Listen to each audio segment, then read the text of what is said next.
I know that there have been some lines about, or some questions about football lines that we'd been slightly evasive about over the past few weeks as we've sorted things out, and so I wanted to address that along with some of the events of Sunday.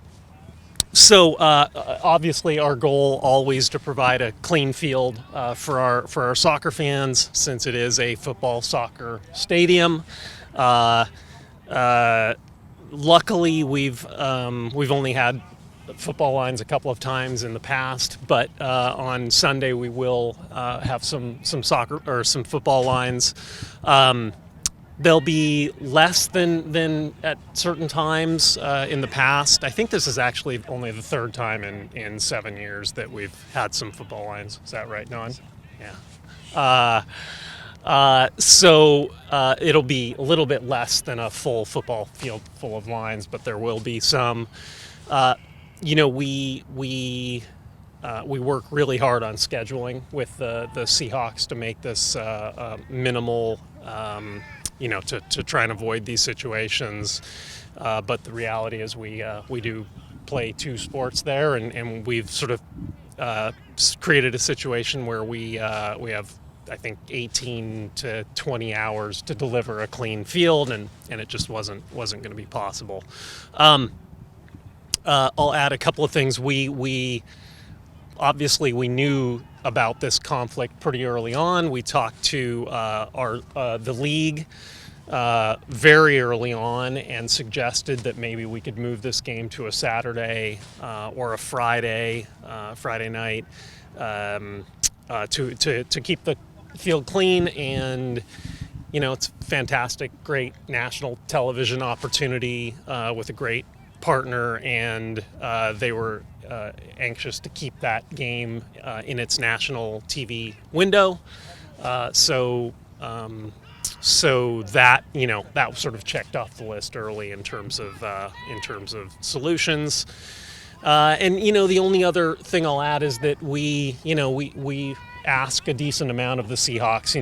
They've cleared our MLS Cup Sunday.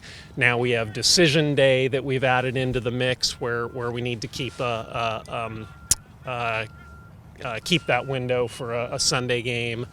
And they're just when we start with the Mariners doing their schedule, and then we layer in the Sounders and Seahawks, they're just going to be some conflict. So. Last thing is that it's our goal. We think that we can get better and better at doing these transitions. My personal goal, it'll take a lot of innovation and technology and a ton of hard work. But at some point, I'd like to get to where we could actually play a game on a Saturday evening and play a Seahawks game on a Sunday afternoon with pure soccer lines on a Saturday night, and Seahawks lines or NFL lines on a Sunday. I think it's possible. It's going to take work and good creative problem solving together. But that's sort of my objective, working with the Seahawks to get there. So anyway, that was the football line issue. But that said, we're excited for Sunday. We'll have 55,000 plus fans in the building. Great lead up to the game with the Hall of Fame inductions. We have a bunch of other kind of cool surprises and events planned for fans. Obviously, the Halo launch with giving away 20,000 T-shirts, and just it's going to be a great day. So we're excited and looking forward to a massive game on Sunday. You mentioned hoping to get to the point where the technology will be around to improve the football line thing. Has it improved at all since you guys started? Yeah, it has. It has, because I don't know if you guys remember. So there have been a couple of situations where so the first is that we played RSL, I want to say in 2013, 12, 13? 13 was the Portland game, so RSL would have been 12, I think, which was a Friday night to a Sunday. Mm-hmm. and we had a bunch of football lines on the field, and that was going from a Friday to a Sunday, which today would, I'm very confident would have been a clean field. And we played when we played Portland, it was a complete field full of football lines. So we're making progress, gaining confidence. We're going to do some testing in the off season. The other thing that I didn't mention, Matt, is working with our league and the Seahawks, we've come up with what we think is kind of a cool, creative win-win solution on playoffs, which is, we did that Monday night game a couple of years back.